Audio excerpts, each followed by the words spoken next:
Salut les gars, salut tout le monde. Croquis dans du bonheur, bienvenue dans King Détente. Au menu, musique, meilleur hit, détente, dédicace, sorties, astuces, conseils. Du lundi au vendredi de 14h à 15h30 avec Gila.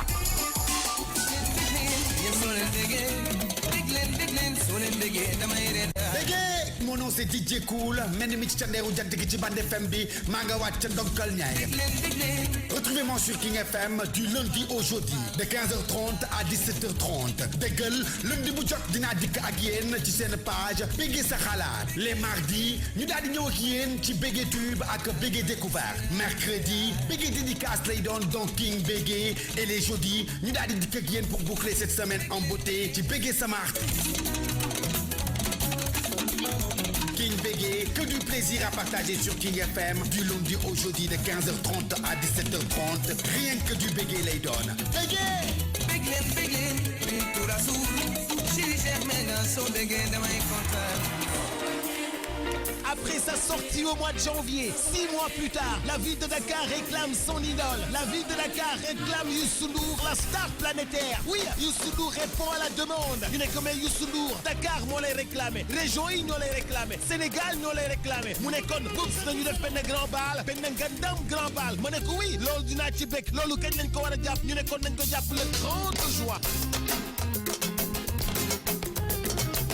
Attention, 6 mois plus tard, Youssou Ndour au 6S, le 30 juin à partir de 23h, samedi 30 juin, Youssou Ndour avec Super Étoile au 6S, entrée 10 000, VIP 20 000, réservé dès maintenant au 76 673 20 20 ou au 33 869 91 83. Youssou Ndour, l'exception de la musique africaine. Youssou Ndour, la star planétaire. Youssou Ndour, la différence totale sur scène. Youssou Ndour au 6S le 30 juin. Waaye damani Dakar lu yëngu lu ne la ko yëngal la ko ëpp doole. Kii kan la ñu ne Youssou Ndour. Ey Mbay lii kenn mosu ko gis.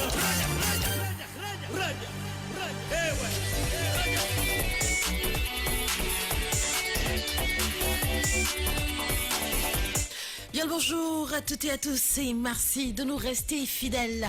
On est lundi 25 juin 2018. Vous pouvez même pas savoir le bonheur, la joie que j'ai de vous retrouver ce matin. C'est avec un réel plaisir que je suis là. Vous m'avez énormément manqué, en espérant que cette semaine s'est bien déroulée, que vous avez passé un excellentissime week-end, que vous n'êtes pas trop déçus, que vous n'êtes pas comme moi. Oui, je suis assez défaitiste ou bizarre si vous voulez, hein, parce que le match nul d'hier m'a donné un coup de KO, mais c'était un coup de poignard quoi dans le cœur. Désolé de le dire comme ça, hein. D'aucuns diront que un match nul est mieux qu'une défaite, mais bon, on les voyait tellement plus loin que ça. On voyait tellement la victoire que voilà, c'est un coup de barre quoi qu'on reçoit quand on voit ce score final. 2 buts partout, hein, Sénégal, Japon. Allez, on s'arme encore de courage, d'optimisme, je dirais plutôt d'optimisme face au prochain match jeudi prochain. On jouera contre la... Non, rien que de dire jouer contre la Colombie, là, on voit... Bon, je dis plus rien. C'est le matin, on va pas être défaitiste, c'est lundi, en plus, on démarre la semaine. Je vous offre de la musique tout de suite avec Jimmy Cliff, ouais, j'y arrive, Jimmy Cliff, I can see clearly now. Bon réveil et surtout bon début de semaine à toutes et à tous. Je suis Lisa, je vous accompagne jusqu'à 10h. Allez, Jimmy dis-leur aussi hein, que tout à l'heure à 7h15 la météo, à 7h30 l'horoscope. Mr. Prince avec Purple Rain à 7h16. C'est toujours votre matinale que vous suivez sur 99.4. Si vous êtes sur les réseaux sociaux, vous êtes soit sur le live Facebook ou sinon sur le site www.kingfm.sn. Sur Twitter, Instagram, on est sur tous les réseaux sociaux. Allez, il est temps de passer à la météo du jour. Le soleil s'est levé à 6h42. Il fera son petit bonhomme de chemin jusqu'à 17h42, heure à laquelle il ira se coucher. Alors, retenez que dans la journée, on aura un ciel nuageux, risque d'orage et de pluie avec des nuages épars. Ouais, on l'a dit. Pour ce qui est des températures dans la journée, on sera à 28 degrés. Ah, pour ce qui est de Dakar, 24 degrés dans la soirée avec une petite fraîcheur nocturne. Voilà pour ce qui était de la météo. Demain, vous retrouverez la météo détaillée avec la Queen Yes. 7h 17 minutes, la musique, toujours de la musique. Dans un instant, j'irai voir ce qui se passe du côté du live Facebook. Mais on accueille tout de suite Bonnet M avec Rivers of Babylon du jour.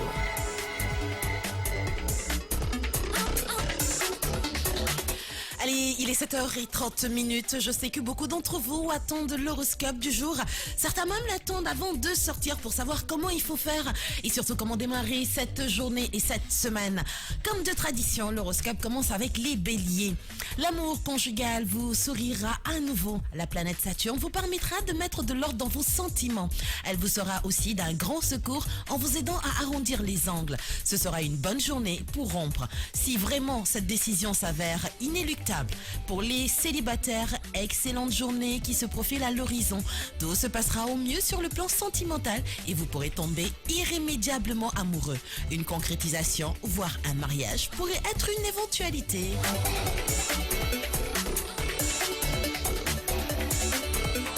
On poursuit avec les taureaux et on commence avec les célibataires. Cet aspect de Vénus compte beaucoup sur le plan amoureux.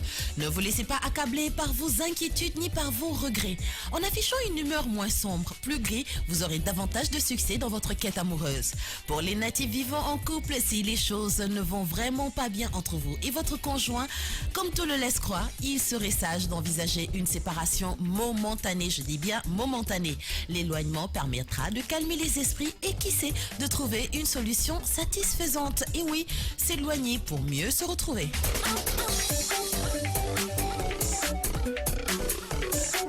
Gémeaux, il vous faudra prendre des mesures concrètes et énergiques pour vaincre votre timidité et pour être sûr de vous si vous ne voulez pas avoir des regrets tout le restant de votre vie. En effet, une chance de rencontre amoureuse phénoménale s'offrira à vous ce jour et si vous ne savez pas la saisir, elle vous sera perdue à tout jamais. Avec Vénus, la déesse de l'amour, vous allez être privilégié sur le plan conjugal. Vos relations avec votre conjoint seront marquées par une solide complicité.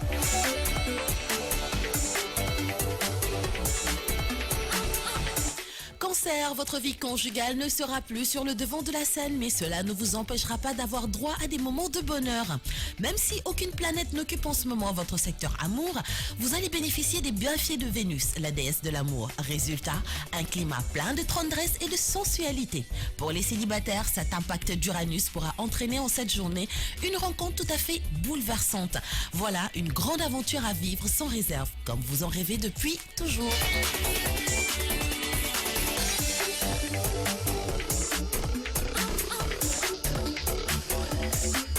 Pour les lions, si vous vivez seul, vous pourrez vous offrir une passion marquante aujourd'hui.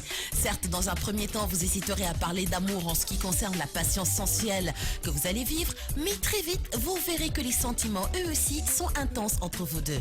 Et si vous vivez en couple, Pluton pourra compliquer votre relation avec votre conjoint ou votre partenaire. Il est donc possible que vous soyez éperdument amoureux de quelqu'un d'autre, d'une personne qui touchera avant tout vos sens.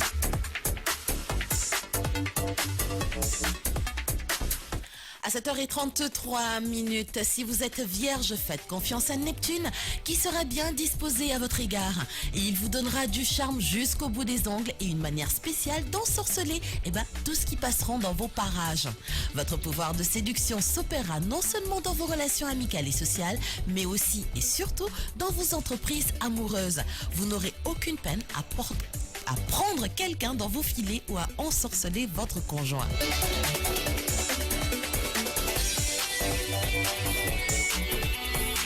Pour les balances, avec cette configuration astrale, vous allez côté cœur voguer de surprise en surprise et malheureusement de dispute en dispute aussi.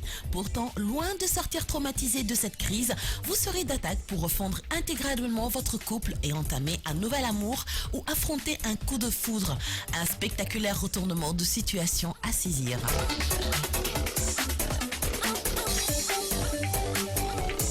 Pour les scorpions, votre vie de couple ressemblera à un long fleuve tranquille. Vous vous entendrez bien avec votre partenaire. On discutera calmement, changements et grands projets. Pour les célibataires, les influences vénusiennes négatives de la journée vous attireront vers les personnes qui ne vous conviennent pas sur le plan sexuel ou intellectuel ou dont les aspirations diffèrent totalement des vôtres.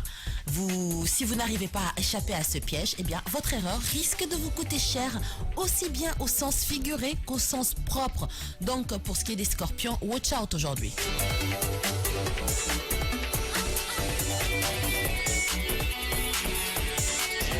On poursuit avec les Sagittaires. Cette configuration astrale augure des relations sans histoire avec votre conjoint. Cependant, certains sujets sensibles demanderont peut-être à être remis à plat. Parlez-en ouvertement, oui, mais en veillant à mesurer vos paroles. Si vous êtes célibataire, par contre, vous savourerez votre liberté et fuirez comme la peste des partenaires trop collants. À vous les coups de cœur à répétition et vos plus belles prouesses sexuelles. Vous ou sous l'impact favorable de Vénus bien aspecté, beaucoup d'entre vous pourraient succomber à un coup de foudre flamboyant. En parlant de flamboyant, je vois que tous les arbres flamboyants sont bien fleuris en ce moment. Ils nous offrent de très belles fleurs. C'était juste une parenthèse. Capricorne, dans votre vie de couple, Jupiter vous fera récolter ce jour exactement ce que vous aurez semé. Donc comprenez par là de la tendresse et de la complicité si vous avez fait un effort de communication. Par contre, bouderie et dispute si au contraire, vous avez passé ces derniers temps à faire cavalier seul. Ça c'est pour ceux qui vivent en couple. Pour les célibataires, côté cœur, vous aurez beaucoup de cran. Si vous vous trouvez confronté à une situation de crise, vous saurez trancher dans le vif avec une froide détermination. En tout cas, vous refuserez la médiocrité et grâce au soutien de Jupiter, vos amours seront tout à fait au top.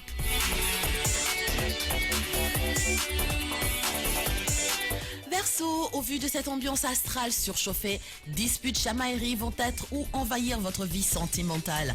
On vous accusera de tous les maux et vous en avez un peu trop fait pour rendre jaloux l'être aimé. Vous allez encore parler à tort et à travers. Vous feriez mieux d'être un peu moins verbeux et dissimuler un peu plus vos désirs personnels.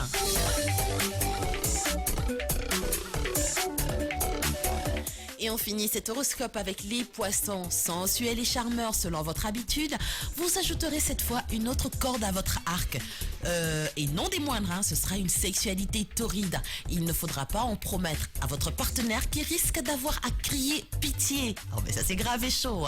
Pour les célibataires, à la faveur de cette superbe aspect de Vénus, vous grimperez directement au 7e ciel. Ce jour, à condition que vous sachiez savourer quelques minutes qui passent. Vos relations amoureuses vous procureront les plus belles satisfactions. Je vous ai tout dit, je vous ai tout donné pour chacun des signes. Que vous soyez célibataire ou en couple, vous savez ce qu'il faut faire en cette journée du 25 juin. Il est temps de continuer en musique et je vous l'avais annoncé à venir Mokobe en featuring avec Patson, c'est dans la joie. Mode Pokora arrive avec à nos actes manqués, mais pour l'instant, Femme libérée avec Cookie Dingler. On reste toujours dans les années 80. C'est la matinale sur la 99.4. Je suis Lisa, de très bonne humeur. Et je veux vous refiler ma bonne humeur. On était Mokobe en featuring avec Patson dans la joie, juste pour vous refiler notre joie et notre bonne humeur. On vous a dit qu'à 7h45, on passait à une rubrique, c'est la rubrique santé. Votre rubrique santé du jour. Et dans cette rubrique santé, on accueille Bintou Lover comme de tradition. Elle nous parle des différentes sortes de régimes. Bonjour à tous, pour votre santé, nous allons parler de les régimes les plus connus. Il faut noter qu'il existe différentes façons de perdre du poids en suivant des régimes alimentaires adaptés. Ces derniers varient en fonction des objectifs de chaque. De ses habitudes et de sa personnalité, les principaux régimes alimentaires s'appuient sur les différentes méthodes. Il existe ainsi des régimes minces qui visent à perdre une certaine masse corporelle sur un temps bien défini. On retrouve parmi eux le jeûne, la chrononutrition, les régimes hypo ou hypercaloriques. On retrouve aussi certains types de régimes alimentaires thérapeutiques. Ces derniers visent à réduire les impacts d'une pathologie très particulière. C'est le cas du diabète, du cholestérol ou de l'hypertension. Merci beaucoup Bintou Lover qui nous parlait des régimes. Sachez qu'il y a beaucoup de sortes de régimes. Elle a même parlé du jeûne qui fait partie des types de régimes. Vous avez des régimes hypoallergéniques, machin chose tout compliqué, pardon. Moi, à l'heure là, il n'y a plus Ramadan. J'ai faim, matin je mange, midi je mange, soir je mange. 3 repas par jour au minimum. Allez, 7h47. Bonne écoute à Pape Joe Lai. J'ai faim. Georgette Chavez, je t'ai pas encore vu. Tu es où? Tous les dimanches de 18h à 20h sur King FM 99.4. Kansas City, Kansas City, only Gaza City 99.4 Hong Kong style. Gaza City FM Dakar Gaza City only be Gaza City. All right. One love. Big up. We gon' speak the truth and put the love in every rhyme. Sénégal, what's up? It's your boy Maestro Coco Jean. Retrouvez-moi du lundi au vendredi sur King FM dans l'original Jukebox International. Lundi, mardi, le coucher de soleil avec les meilleurs slow jams entre 18h et 19h. Mercredi, vous avez Throwback Wednesdays, Flashback, retour dans le temps avec les meilleurs hits et les tubes de l'époque. Le jeudi, vous avez le Jukebox Power Mix avec guest star DJ Phoenix qui mixe les nouveautés, les grands classiques et les exclusivités de 18h à 20h. Et le vendredi, on respecte la tradition avec le Jukebox Old School Friday. Les classiques de l'époque diffusés sur King FM de 18h à 20h et le choix des auditeurs entre 19h et 20h sur les réseaux sociaux. Donc le rendez-vous est pris du lundi au vendredi sur King FM 99.4, le seul, l'unique et l'original Jukebox International avec me, myself and I, the Maestro Coco Jean. If you want real radio, you know where to go. Coco Jean, the machine. One love. DJ Coco Jean, Project Lionheart. We got the gasoline that made the real fire start. We got the streets burning. Vivez la Coupe du Monde sur King FM. Retrouvez Gela et Joyce dans la Minute Coupe du Monde. Mondial 2018 sur King FM, le sport par le divertissement.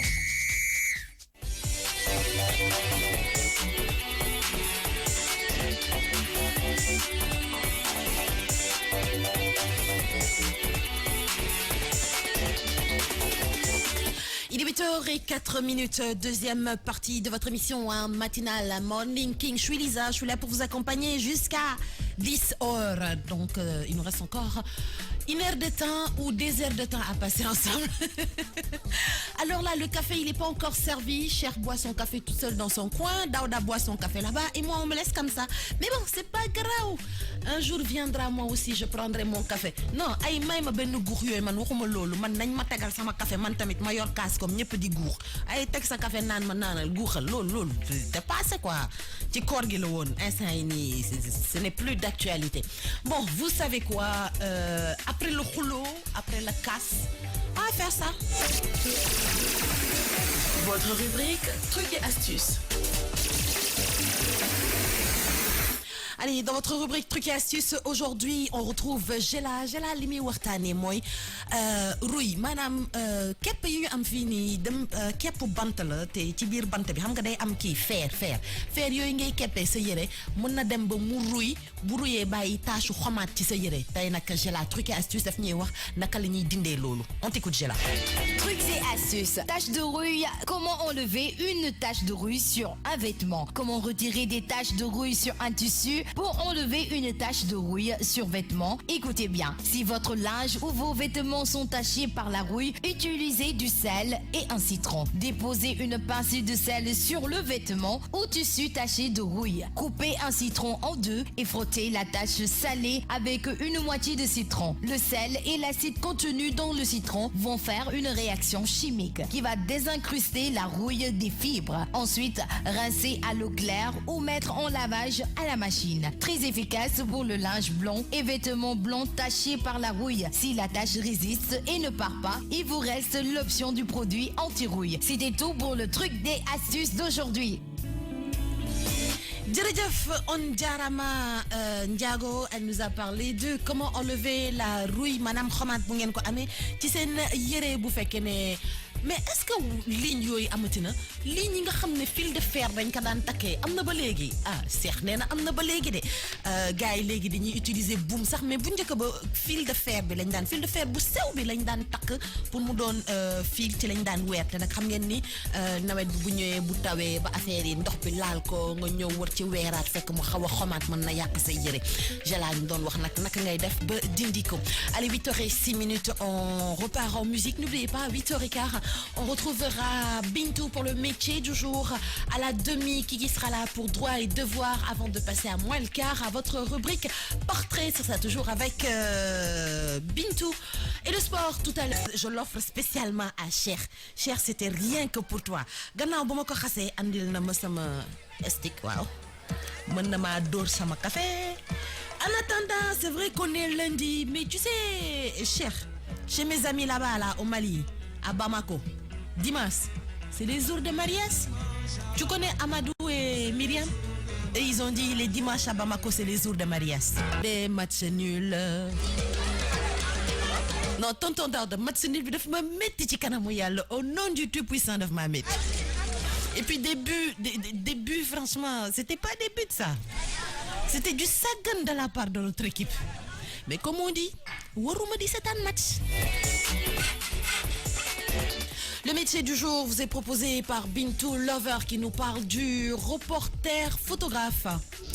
Le reporter photographe est un journaliste qui réalise des photos et parfois aussi des vidéos pour illustrer l'actualité ou dans le cadre de sujets magazines ou de commandes. Il peut être amené aussi à écrire des légendes et ou un texte de son reportage. Il faut savoir que le métier de reporter photographe naît peu après l'invention de la photographie et c'est très évident. Les premiers photographes à quitter leur studio malgré des procédés encore extrêmement difficiles et nécessitant beaucoup de matériel furent des militaires français et anglais envoyés couvrir la guerre de Crimée dans les années 1850. En fait, des reportages, il s'agissait surtout de photos posées, de photos de paysages. Étant donné la lenteur du procédé et leur finalité, ces clichés étaient envoyés et renvoyés au pays pour paraître dans les journaux et présenter aux familles des soldats un autre visage de la guerre que les simples bulletins des décès, alors que l'opinion publique s'interroge sur cette guerre et ses conséquences. Parmi ces pionniers,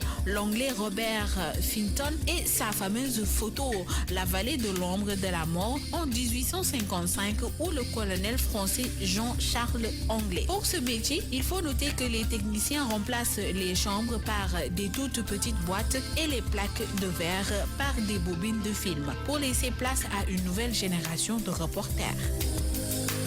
Djeredjeuf Bintou Lover qui nous parlait du reporter photographe.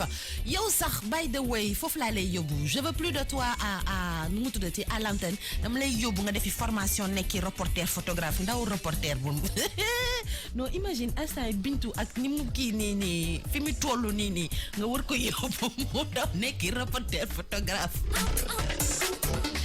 Bintou Lover, je te fais un gros bisou et merci. Allez, on poursuit en musique. Hey, Bilal Ndebay. C'est pour tous les amoureux à l'écoute de la matinale. Pidéo Bobès. Nenañ Belle. La beauté. Bu ngeen nekkul ak seen chéri woo leen ko ne leen ko déglu leen woy bi yaay borom. Mais est-ce que sax woy bi duma la ko mayaat Cheikh mais damay bañ ku ma fekk si fii di ma dóor nag de ah kenn du ma dóor ah kon jëlal yaay borom. sama xol moo fees ndege love la denc bu doon xaalis du lu mën a xaj ci banque bëggeel moo riche tey la ma leer ni jant maa ngi dox maa ngi miir soxla ordonnance yow yaa may rey yaay sama kees bi manqué yaa may yaa ma tax a dox di pant ci sa xol laa ngoy jaay sama tur sama sant ma love chéri balaa maa naan yee dem na ardo ca la ma xale bi moomee balaa maa naan yee fa la miire fa la barde ca la ma maami moomee xool ko mi ngi jooy lu muy laaj bëggeelam nax ko bu mu souffrir xamal ko yaa des ci xolam tu es ma douce ma bien-aimée ma linguère belle yaay leer te neex a xool yaay ma reine belle mbëggeel bi ne ci yow moo ne ci man belle sama mbëggeel laa doon bëree te yaa ma daan oh belle sa melokaan rek ma yéem yóbbu sama furu farama gëlëm ci bi nga law mel ni xob di fërë bi nga mën ne jàkk la sago jeex mënatuma dem ni bëna bu kër tànk yi bañ lamiñ bi dama ma buju fa nekk di dara I am yours you are mine in this love forever you're the only one that I need oh let's get together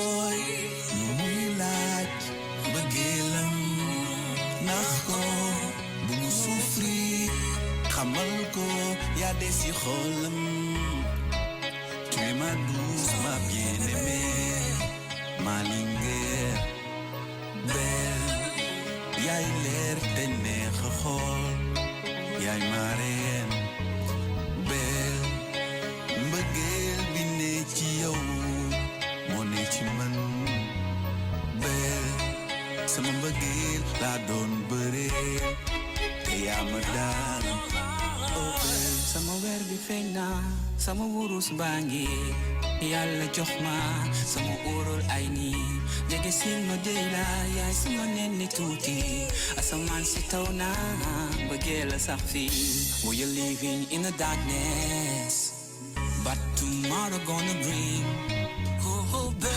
another day the sun will shine you hear me singing my love by my side maak yow bu ñu couplé di foome ni xale Monday ba Sunday li may wut yow lay mat dama la noba yow la bëgg bul rus wax ko sama xol yi tëf ci yow samay gët wan la ko bëggee day naa buy ñëw du tàggoo ku ne am nga ko love nga wet nga day ko yow la bëgg bul rus wax ko sama xol yi tëf ci yow samay gët wan la ko bëggee day naa buy ñëw du tàggoo ku ne am nga ko love nga wet nga day ko yow la bëgg bul rus wax ko sama xol di tëf ci yow samay gët wan la ko bëggee day naa buy ñëw du tàggoo ku ne am nga ko love nga wet nga day ko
junni lettre téléphone SMS connexion Skype sax doyul tey ma yónnee sa was baby come back bis yi dañoo gën a gudd lool maa ngi misère li ma la gisul yëpp ko sama xol dellu si gaaw namm naa sa kanam say biir dellu si gaaw namm naa say feem ak sa siin dinaa xaar ba léegi muñ fàttaliku sa xaal maa ngi jaleel si jëmm janook Taj Mahal baby gaawal ñibbisil man mi namm naa la lool baby gaawal ñibbisil dellu si baby gaawal dellu si man mi namm naa la lool baby gaawal ñibbisil baby gaawal dellu si man mi namm naa la lool baby gaawal ñibbisil dellu si wax ma fan ak nan la ma def teew di dellu si ku déggee seet na maa ngi teew ak wet dellu si wax ma foo nekk dellu si ku déggee seet na maa ngi teew ak wet dellu si wax ma foo nekk ma fekk la fa ëttu xol bi wet na chéri koko kay nam na say muray say jotaay say churay say jagar rek say xaxataay yay jant bi daan leeral some my life any you. It come to my rescue as fast as possible. Our thirst makes the heart grow fonder, but I can't take it any longer. Come back to me, tell Lucille, tell Lucille. Could I get set to the money they work with? Tell Lucille, wacht me voor niks. Reviens-moi.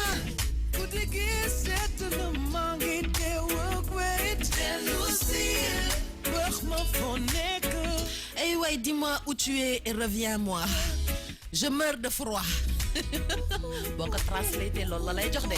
Come back to me. Where the hell you are? It's cold. And I don't want to say the F word, so if F word call. Allez, on reste toujours dans cette mouvance de mbëggeel avec nos artistes sénégalais. Mr. Carlou D s'installe ndekete mbëggeel. Mbëggeel du len lu dul reet. Lu dul lan diinu. Mbëggeel du len lu dul reetaan. Kon nag reetaan leen. Su guddi gi xaaje xool ci kaw. Après damay def yu bàyyi Cheikh yi. Asamaan gis biddew yi bari lool teg ci leen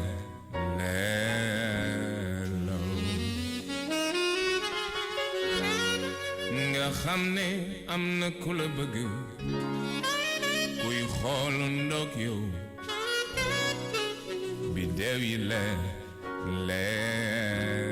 lool sa xol feex sa xol neex nga daa di kontaan.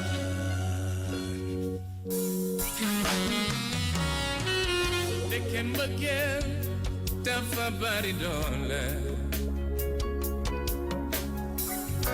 Ndeke mbëggeel dafay may doole. Ndeke mbëggeel dafa bari doole. Ndeke mbëggeel dafay may doole.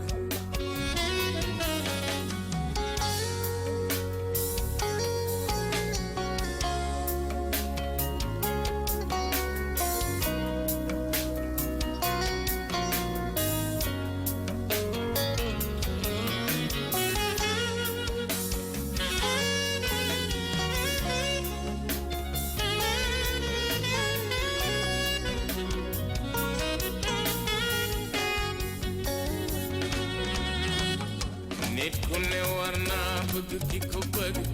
Nit ku ne war naa dëggu ci ki mu bëgg. Nit ku ne war naa dem fi ñu ko bëggee te sori ñi ko bëggul. Nit ku ne war naa bëgg ki ko bëgg. Nit ku ne war naa dëggu ci ki mu bëgg. Nit ku ne war naa dem fi ñu ko bëggee te sori ñi ko bëggul. Lebu mali marandooy man maloy bu jàpp jando fale jiiti yaa baax ci man. Salaam salaam yéen ñu may jàmm ak salaam. Lebu Sekk Njaay Atumaan Njaay Abu Demba ak Baay Man. Lebu salaam salaam yéen ñu may jàmm ak salaam. Lebu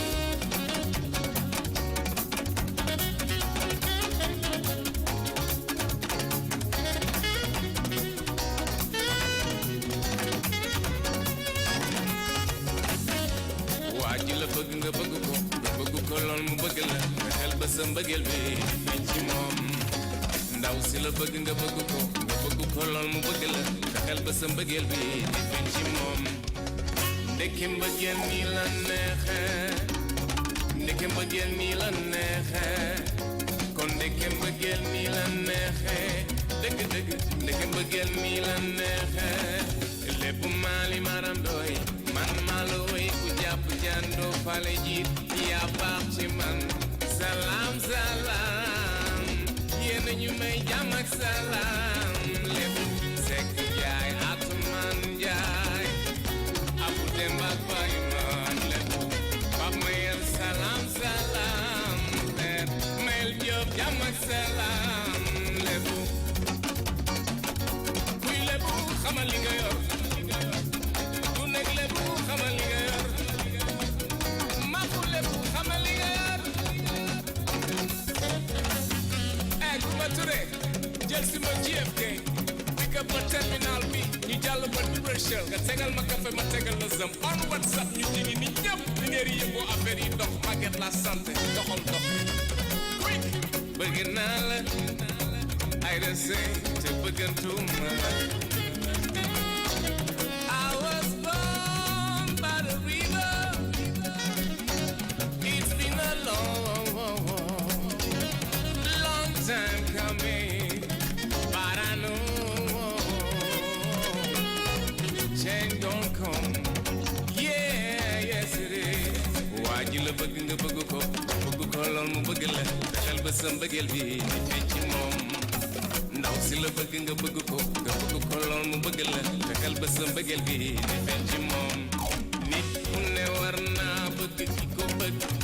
Nit ku ne war naa dëggu ci ki mu bëgg. Nit ku ne war naa dem fi ñu ko bëggee sori ñi ko bëggul. À l'instant, Mr. Carlodi avec Ndekete Mbegel. Il est 8h31. Je vous l'annonçais tout à l'heure, hein, à 7h, on passe à votre rubrique. Bonne rubrique, la ñuy jàll sax. Grand. Droit et devoir. Ouais, ñu def ni droit et devoir. Droit et devoir. Et aujourd'hui, dans votre rubrique Droits et devoirs, on accueille Kiki.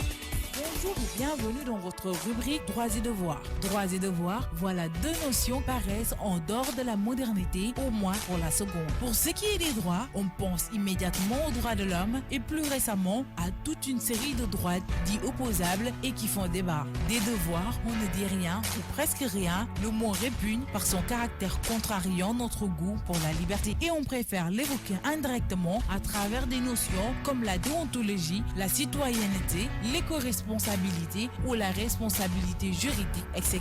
La conférence « Les devoirs de l'homme » aborde les notions de droit et de devoir sous l'angle existentiel, comme un retour aux ressources, même du droit. Par création, tout être humain ou autre dispose du droit de retourner à son origine, la source divine, selon un cheminement qu'Ostad Elahi appelle le perfectionnement. Mais pour obtenir ce droit, l'être humain doit accomplir un certain nombre de devoirs. Et voilà, c'était tout pour votre rubrique Droits et devoirs, je vous donne rendez-vous. Tu nous donnes rendez-vous quand? Kiki dafa sonn. Journal de la culture moo ko sonal. Je vous donne rendez-vous, faut le constater. Graoul, on se donne rendez-vous demain, on l'aura compris, hein, pour la rubrique Droits et devoirs.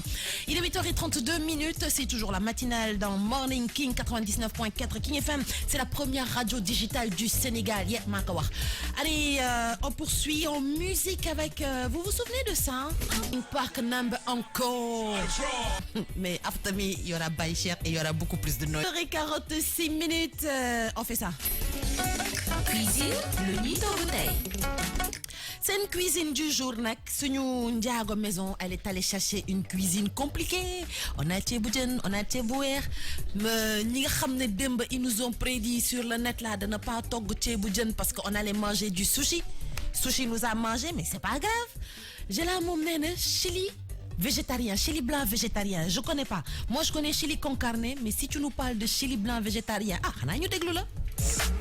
Cuisine du jour, chili blanc végétarien. La préparation, c'est environ 20 minutes et la cuisson, 20 minutes. Les ingrédients, oignons hachés finement, piment jalapeno épiné et haché finement, gousses d'ail hachées, poudre de chili, cumin moulu, huile d'olive, bouillon de légumes, 2 boîtes de haricots blancs rincés et égouttés, chou-fleur coupé en petits bouquets, pommes de terre pelées et coupées en dés, crème sûre, fromage mozzarella râpé, croustilles de maïs concassé épicé, sel et poivre. Pour la préparation de ce chili blanc végétarien, dans une casserole, attendrir l'oignon, le piment, l'ail, les épices dans l'huile salée et poivrée. Ajoutez le bouillon, les haricots, le chou-fleur et la pomme de terre. Porter à ébullition, couvrir et laisser mijoter environ 15 minutes ou jusqu'à ce que les légumes soient tendres. Ajoutez la crème sûre, rectifier l'assaisonnement. Servir dans des bols, garnir de fromage et de croustilles de maïs concassé. Attention, si vous utilisez des haricots blancs secs, faites-les tremper et égouttez les avant de les cuire dans l'eau bouillante à feu moyen, doux jusqu'à tendreté, soit environ 1 heure de temps. C'était tout pour la cuisine de ce jour. Ça ressemble un peu. En fait, tu sais, quand je regarde l'image, cher, ça me donne un peu le ketchup. Sauf que c'est que du. Il n'y a que haricots blancs, alors que dans du ketchup, tu as des haricots blancs, tu as des haricots rouges, tu as des haricots noirs, et elle a parlé aussi de maïs, tu as du maïs et tout ça. En tout cas, c'était le chili blanc végétarien. Mais man, dinaa gis yàpp. Xam yàpp, fi yàpp gën a nooyee, gën a neexee, ma naan damay nekk végétalien. Yenn yi ay caaxaan la quoi. Feex, yenn yi ay caaxaan la quoi. C'est de la blague. C'est du rigolage. Allez, voilà, il fallait que je les appelle. Ils sont là, les Ndiayens sont présents. Djibi Ndiaye, je te nuyu bilay malaraw. J'espère que tu vas bien et que tu as passé un très bon week-end. Chale, how you there? I miss you now. Il est 8h49, on a écouté Jay avec Linkin Park Number. Encore, moi j'ai encore envie d'écouter Keisha Cole en featuring avec Remama, French Montana. Le titre c'est You. Et vous savez quoi? You, I'm talking to you, it's 9. King FM, il est 9h. Après sa sortie au mois de janvier, 6 mois plus tard, la ville de Dakar réclame son idole. La ville de Dakar réclame Youssou N'Dour, la star planétaire. Oui, Youssou N'Dour répond à la demande. Ñu ne ko mais Youssou N'Dour, Dakar moo lay réclamé, région yi ñoo lay réclamé, Sénégal ñoo lay réclamé. Mu ne kon boops nañu def benn grand bal, benn ngandam grand bal. Ma ne ko oui, loolu dinaa ci bekk, loolu kañ lañ ko war a jàpp. Ñu ne kon nañ ko jàpp le 30 juin. Attention, 6 mois plus tard, Youssou N'Dour au 6S, le 30 juin à partir de 23h, samedi 30 juin, Youssou N'Dour avec Super Étoile au 6S, entrée 10 000, VIP 20 000, réservé dès maintenant au 76 673 20 20 ou au 33 869 91 83. Youssou N'Dour, l'exception de la musique africaine. Youssou N'Dour, la star planétaire. Youssou N'Dour, la différence totale sur scène. Youssou N'Dour au 6S le 30 juin. Waye damani, Ndakaaru yëngu ne, lu yëngu lu ne, la ko yëngal ko ëpp doole. Kii kan la ñu ne Youssou N'Dour. Ey Mbaye, lii kenn mësu ko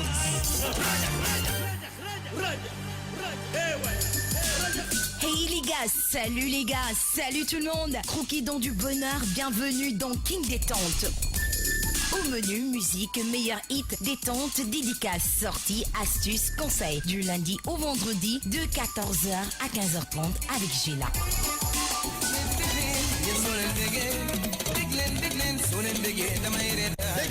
Mon nom c'est DJ Cool, mène mi ci tandeeru jant gi ci bande FM bi maa nga wàcc ca Ndonkal Ñaay. Retrouvez-moi sur King FM du lundi au jeudi de 15h30 à 17h30. déggal lundi bu jot dinaa dikk ak yéen ci seen page Béggee sa xalaat. Les mardis ñu daal di ñëw ak yéen ci Béggee Tube ak Béggee Découverte. Mercredi Béggee dédicace lay doon donc King Béggee, et les jeudis ñu daal di dikk ak yéen pour boucler cette semaine en beauté ci Béggee sama artiste. King Bégué, que du plaisir à partager sur King FM du lundi au jeudi de 15h30 à 17h30. Rien que du Bégué lay donne. Bégué! Bégué, tout la soul. Si jamais dans son Bégué dans mes comptes. ñu jëlee ci pàcc bu mujj bi 9h tegal na ñaari simili yéen a ngi déglu Morning King depuis 7h ci suba ma ànd ak yéen fas yéene leen bégal rek ba 10h incha allah. Amina yu maa ngi lay béggee di la rebéggee amul nu ma la nammulee woon mais doo wax ak sa copine Mimiko moom itam raar na temps yi gëj naa ko gis jibi nee na ma Mimiko dafa duggoon ci gaal gi ñu andiwaat ko wax ji laa bëgg ngeen toj ko leeral ko Binet Goudiaby itam namm naa la gëj naa la gis itam maa ngi xaar seeni message xam ngeen lan la mer gi dañ koy xaw a defal rek ak nii def nii mais est-ce que bii laa waroon teg sax est-ce que waruma woon teg rajax mais faaw ma bégal mon ami Guèye RFM Guèye mi nga xam ne semaine bi yëpp daf ma koy woo ak message Guèye daf maa woo ba dama yëkkati sama téléphone dem bay ne Guèye rek sama yaay ne ma kookan la Guèye RFM Guèye xanaa jour boobu xam nga.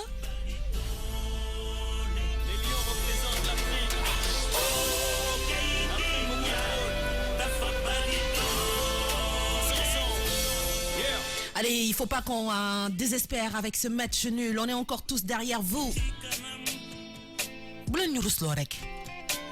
Bu dara set te bu leen ñu sore day dee boobe dara du ko téye dañu bëgg impressionné ba pare fair play.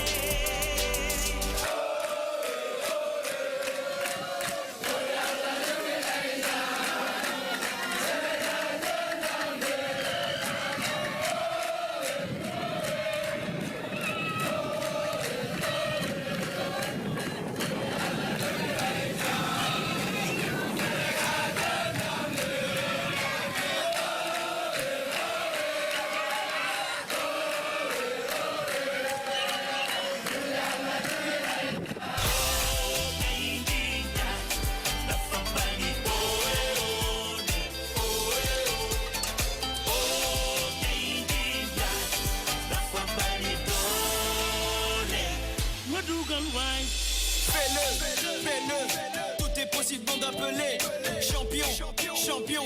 Mon nom tu vas devoir l'épeler. J'ai rien demandé à part le respect, je vais rien laisser tout donner, je viens de loin. Équipe soudée, c'est noué, personne d'autre, peu importe, en face on fait ça bien. Passe décisif, faut pas louper. Qui peut me faire douter. Ma rage de vaincre, ils vont goûter. J'ai marqué papa, dis-moi où t'es. Célébration pas chaloupée. Où t'es. Célébration pas chaloupée.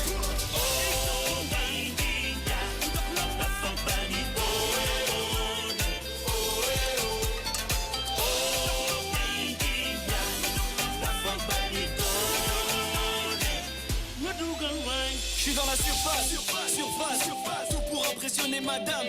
Victoire ou pas, après ça vient manger à ma table. Je sais qui je suis et je sais d'où je viens, j'ai rien lâché, je suis parti de rien. Bâton dans les roues, je casse le bâton, j'ai la bénédiction des anciens. Laisse-les parler, c'est des foutaises. L'important c'est de rester groupé. Marabout s'est fait marabouter. J'ai marqué papa, dis-moi où t'es. Célébration pas chaloupée. Où t'es. Célébration pas chaloupée.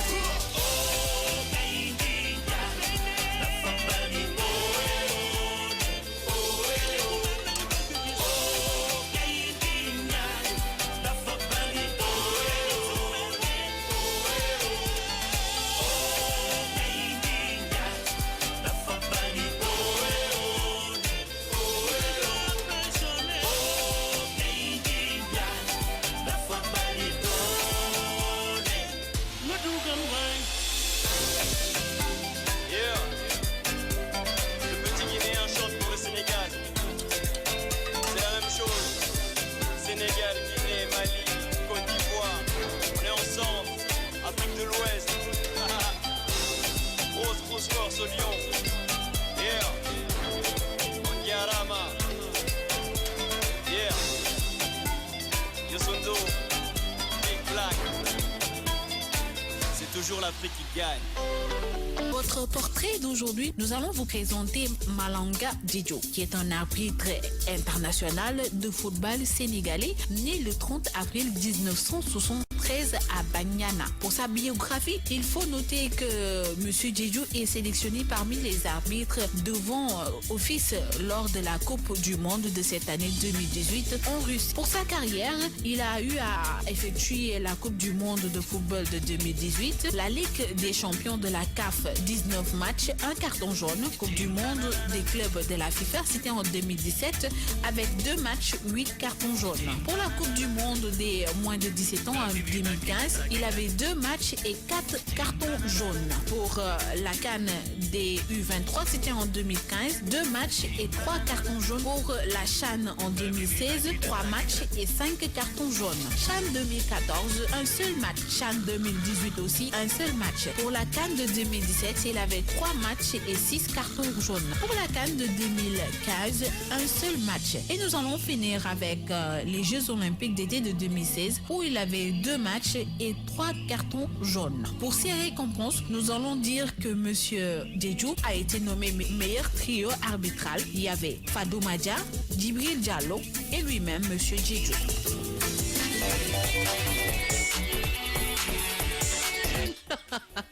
T'allais leave me, oh. T'allais parce que tu... Why? Pourquoi me dasser? Allez, merci beaucoup Bintou Lover pour notre rubrique découverte qui nous parlait de cet entraîneur Diédhiou. Allez, on va souhaiter une bonne écoute à Jay Douman, Amina Yu ak Djibi yéen a ngi ci waxtaan gi mais daal Mimiko xam naa ni gis nga ko démb d'accord mais avant démb temps yëpp kenn gisu ko fu mu nekkoon Espagne wala Libye nañu wax daal fu mu nekkoon. Il est 9h16 à la demi. On retrouvera Seydina Omar pour votre horoscope en Wolof et n'oubliez pas, à moi le quart, le sport avec Gela, on n'en est pas encore là. On poursuit en musique avec Sean Paul. Ta Niki Sadi Ndiaye. Aya Bimbam, Dimbalima, c'est toi, c'est moi ou moi. Lo wax ci lolu, c'est moi ou moi, manam budul man kenen du fi tok man rek. C'est donc kaasi gi. Wekku fu dëgër rek. Billahi wóolu ba pare xalal lii nag lii mooy wóolu sa bopp. dafa wóolu boppam de. waaw confiance mais noonu la sax jigéen da ngay wóolu sa bopp mais grand I'm knowing you. Ah mais I miss you. I'm rowing you. Mais tu as disparu. How do you feel? How do you bada? I'm good. I'm okay. Yeah. You feel jantan? Yeah, yeah. Alhamdulillah. How doing? I'm fine. And your heart? You okay? Ça va. I'm feeling a little bit better, but ain't got choice, have to work. Djibi Ndiaye nee na ma Lisa dàq sa ginaar waxaale sa soxla amul dàq sa ginaar amul rien ma ne c'est moi ou moi point final fii nii 99.4 King Morning King man ak man rek bu dul man y a personne d'autre grand waxoo loolu. loolu la wax de. jeex na xam ngeen lan la gars yi waxtu horoscope bi jot na Seydina Omar ma dellu di la nuyu di la ziar di la laaj lu biddéew yeeg jant beeg weer geeg gars yi wax ci gars yi. jërëjëf Lisa Georgia. ñu ngi lay ziar di la xamal rek namoon nañ la. bilaay maa leen raw nee nañ nit foog nga sori la pour nga xam fi mu toll ci yow. gis nga. donc du coup on est resté toute une semaine boo xam ne gisuñu la. mutul semaine kat liggéey si naa lundi bi passé. waaw ba tey waat lundi. waaw xam naa weekend bi ci dugg la nag. waaw loolu la weekend bi ci dugg la moo ko guddal rek. c'est vrai sinon nag semaine bi ça débute bien. En tout cas, moi, alhamdoulilah, machallah, tout se passe bien. Alhamdoulilah. Alhamdoulilah, ça va. Faut que je me calme ça. Alhamdoulilah, ça va. Ok, donc Lisa, dañuy démarrer horoscope du jour bi tey nag. waaw horoscope bi li mu gën a wax ci wàllum vie sentimentale. la gën a taxaw parce que dafa am ay planètes yoo xam ne ñoo ne xam nga planète Vénus ku ko dégg xam ne ci wàllum mbëggeel lay dox. waaw Jupiter également donc ñi nga xam ne ñoom ñooy bélier yi. Jupiter boobee dafay ñëw jàppale leen ci seen vie de couple. donc muy nekk ñoo xam ne ñoom seen jëboop ku jigéen ki surtout mi ngi sax xaw a collé tuuti ak way bi nga teg sànq. ku jigéen ki nee na ne veille aux petits soins de son partenaire. d'accord. waxuñu ku partenaire bi na veille ci ku jigéen ki de. déedéet dañ ne ku jigéen ki na veille ci partenaire am. ci partenaire am. donc loolu dafa nekk li nga xam ne bu fekkee ne def ko nee na dafay créer. benn climat boo xam ne climat bu baax lay doon ba seen diggante vraiment ñu mën a repartir sur de nouvelles bases plus solides. donc ñooñu dafay nekk ñi nga xam ne ñu baax lay doon ñi nga xam ne ñoom ñooy taureau yi. taureau yi nag ñi nga xam ne ki nga xam ne moom mooy Vénus dafa nekk koo xam ne bu ñu xoolee tuuti dina ñëw conseiller ko tuuti ci këram par rapport ak ay diverses misères yoo xam ne amoon na ko mu amoon naqari deret amoon tàng xol ak yenn gàllankoor yu bari yoo xam ne dañ siy nekk. Vénus boobee nag dina ñëw mun a waxtaan ak xolam ba nga xam ne moom ci jëm boppam li mu ci bëgg incha allah rabbi yàlla dina def li nga xam ne daf ciy sotti ba mu mun a baax ci vie sentimentale am ñi nga xam ne ñoom ñooy Gémeaux yi dañ ne seen vie conjugale dafay nekk loo xam ne passablement dafay nekk luy perturber donc loolu nag nekk na loo xam ne non seulement dell indiwu ko loolu ñoom seen jëm bopp seen attitude bopp.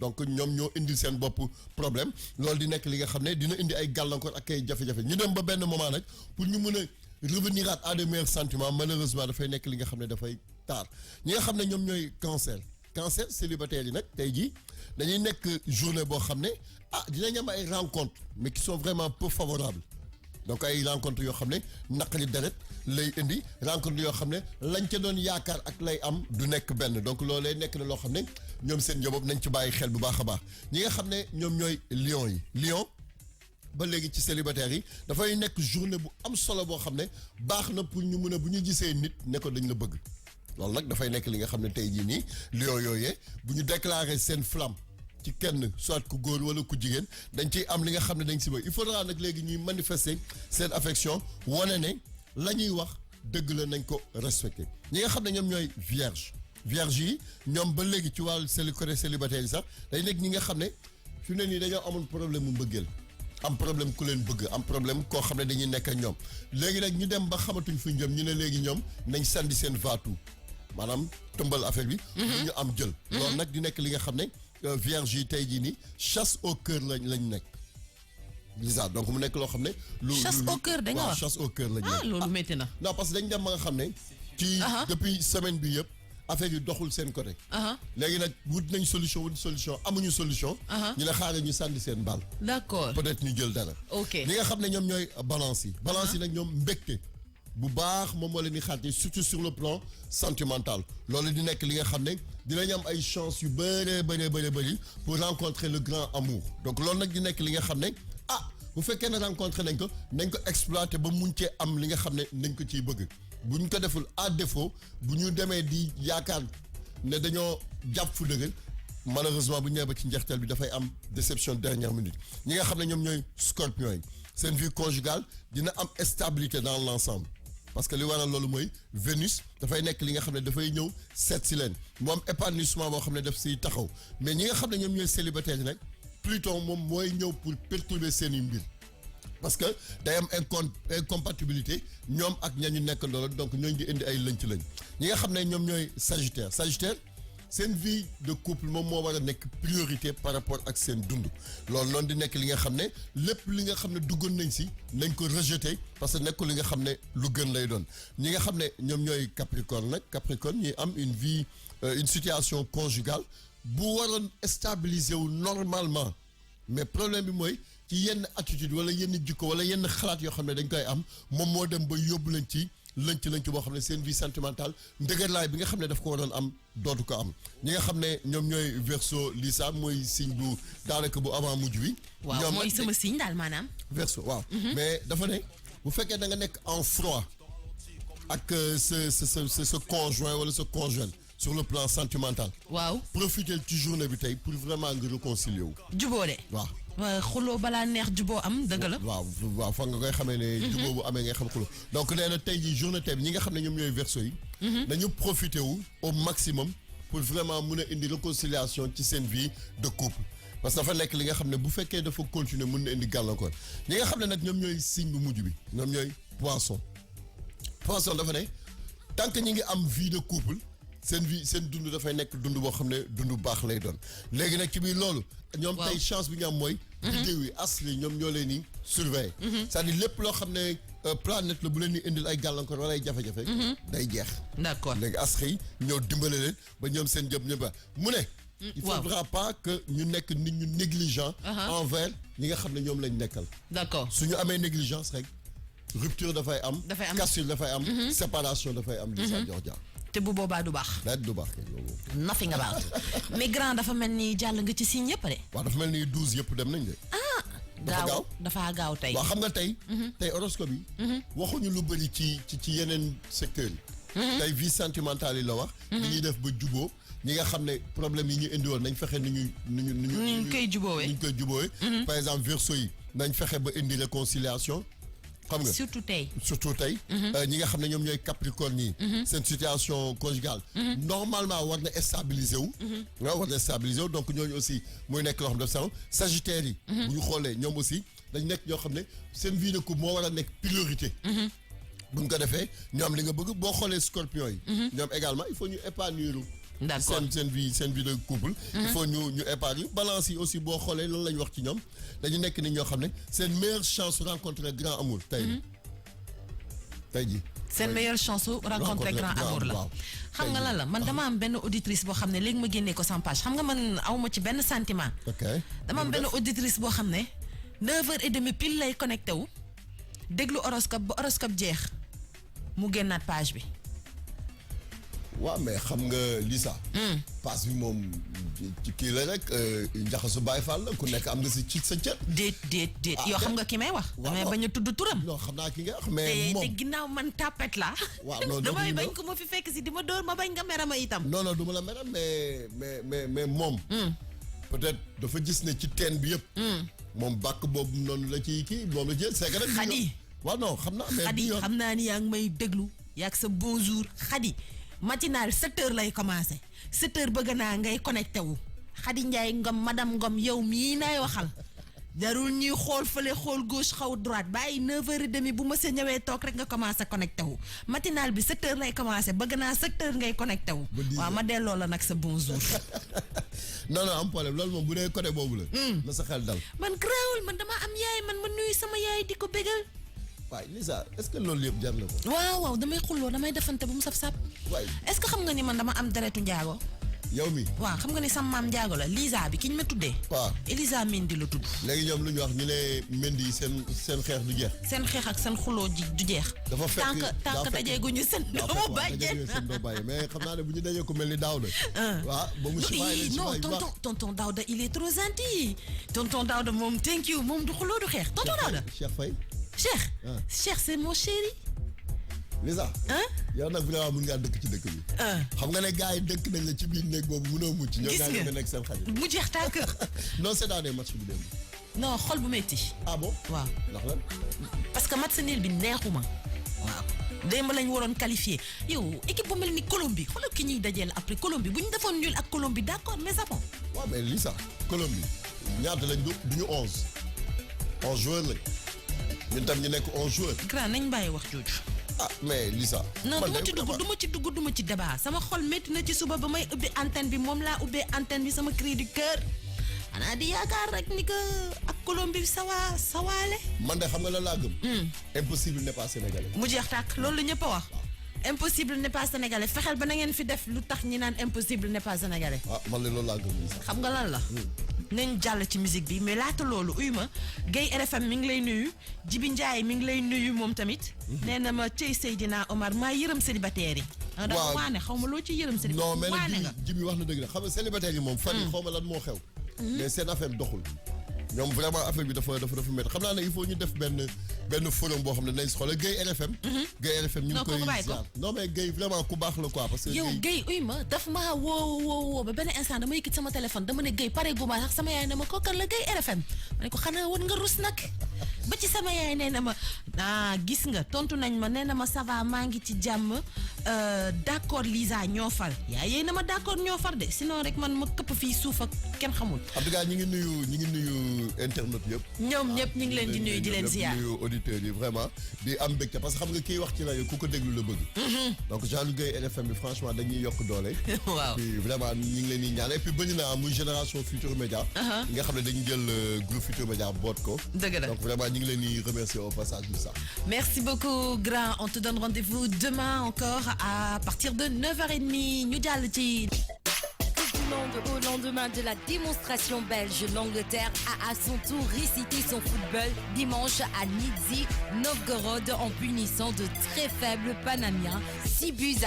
Auteur de 3 buts dont 2 sur penalty, Harry Kane en a profité pour prendre la tête du classement des buteurs. Cette victoire permet aux Anglais ainsi qu'à la Belgique de décrocher leur pied pour les 8e de finale. L'Angleterre en démonstration, les Three Lions ont littéralement explosé le Panama ce dimanche après-midi 6-1 pour le compte de la deuxième journée du groupe G. Harry Kane a inscrit un triplé. Conséquence directe, les Anglais et les Belges sont déjà qualifiés pour les 8e de finale qui s'affronteront pour la première place de la poule. Les Tunisiens et les Panamiens sont eux éliminés. La Marea Roja pourra toutefois se consoler avec son premier but en Coupe du Monde pour sa première participation. Toujours en Coupe du Monde, le Japon et le Sénégal n'ont pas réussi à faire fructifier leur victoire du premier match en s'accrochant 2 buts partout dimanche à Ekaterinbourg. Ce résultat marqué par plusieurs erreurs du gardien laisse toutes leurs chances aux deux équipes, mais aussi à la Pologne et à la Colombie. Cette rencontre entre le Japon et le Sénégal à Ekaterinbourg avait des airs de finale avant l'heure dans le groupe H. Le vainqueur de ce match était quasiment assuré de pouvoir disputer les huitièmes de finale de la Coupe du Monde, une place pourtant promise à la Pologne et à la Colombie. Finalement, les deux sélections se sont quittées sur un score nul de 2 buts partout, un résultat qui ne fait l'affaire de personne. Les Lions de la Teranga ont à chaque fois mené au score grâce à Sadio Mané, 11e minute, 1 but à 0 et Moussa Wadé, 71e, 2 buts à 1. Pourtant, les Japonais ont réussi à rester au contact par l'intermédiaire de Takaski Inui, 34e minute pour l'égalisation, 1 but partout, et Kizuke Honda, 78e minute pour l'égalisation de la fin, 2 buts partout. Rien n'est encore fait dans ce groupe H. Le Sénégal pourra très certainement nourrir des regrets. La formation africaine a idéalement entamé leur rencontre sur son côté gauche. Youssouf Sabaly s'est montré très remuant et dangereux. Le latéral a déclenché une première tentative à la 6e minute sans pour autant réussir à trouver la faille. Ce n'était que partie remise. 5 minutes plus tard, 11e, le pensionnaire des Girondins de Bordeaux était à l'origine du premier but de son équipe. Le numéro 12 a tenté une reprise enveloppée du droit que Kawashina a préféré boxer. Mais le cure a rebondi sur Sadio Mané qui, en véritable renard des surfaces, a permis aux siens d'ouvrir le score. Dès lors, le Sénégal semblait avoir fait le plus dur des Nippons à réaction. Pourtant, les hommes d'Aliou Cissé ont rapidement déchanté malgré des tentatives de Sarr, 22e et Niang, 39e minute. Les Japonais ont trouvé les ressources nécessaires pour égaliser à la 34e minute de jeu grâce à Takaski Inui. En deuxième période, les Sénégalais semblaient être revenus avec de meilleures intentions. Pourtant, les tentatives de Ndiaye, 51e minute, et Niang, 55e minute, restaient trop timides pour inquiéter Kawashina. En face, les Japonais, par l'intermédiaire d'Osako, 49, 60 et 64e minute, n'étaient pas en reste loin sans faux. Si Moussa Wadé a finalement surgi pour redonner l'avantage aux Sénégalais. 71e, 2 buts à 1. La joie fut de courte durée. 7 minutes plus tard, l'indéboulonnable de Kizuki Honda, 78e minute, 2-2, permettait aux Blue Samurai de sauver le meuble au final. Ce résultat n'arrange pas grand monde. Le groupe H reste plus indécis que jamais. La Pologne et la Colombie qui s'affrontent pourraient même en profiter. Sadio Mané a été désigné l'homme du match par la FIFA et son sponsor Budweiser. Le verdict a été donné par les internautes de FIFA.com. Ils ont voté en faveur de Sadio Mané qui est donc élu l'homme du match de la rencontre entre le Japon et le Sénégal. Les buts ont été inscrits par Inui, 34e et Honda, 78e minute pour le Japon, Mané, 12e minute et Wagé, 71e minute. Première réaction de Aliou Cissé, ça va se jouer la qualification face à la Colombie. C'est malheureux que tu mènes au score dans un match comme ça. En première période, tu mènes 1-0. En deuxième période, tu reviens encore et que tu as du mal à maintenir le résultat. Maintenant, on va continuer à travailler. Nous savons que le résultat sera contre la Colombie, donc il va falloir se préparer pour ce match, nous dit-il le coach sénégalais Aliou Cissé. C'était tout pour le sport de ce jour. Djerdjeff, tu nous as fait un beau tour d'horizon par rapport à ce sport, à cette rubrique sport. On te donne rendez-vous demain, mais déjà tout à l'heure à partir de 14h. Yes. D'accord. À partir de 14h, on te retrouve dans la détente. Il nous reste moins de 10 minutes à passer ensemble. Le gars,